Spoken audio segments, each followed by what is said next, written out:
We produce 300 million tons of plastic every year, and 90% is actually missed, it's not recovered. It ends in oceans or ends in landfills. Plastic per se is not bad. I mean, plastic was invented in the 1930s, and since then, actually, most of our development in the last century cannot be understood without the benefits that plastic brought into society.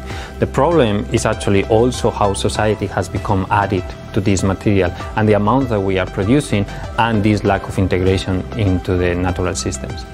We are not trying to remove plastic, we are not trying to go back 100 years on technology. What we are trying is completely the opposite. What we are trying to do is to bring materials that they outperform plastic in many senses. They open like new possibilities and they enable to make engineering in a society that moves around biology, and by definition that society will be sustainable. What we're trying to do is to set a new paradigm that is based on biological materials, where your materials are produced, manufactured into products and degrade in closed regional areas, and actually they have like this kind of circular economy society embedded into the material itself.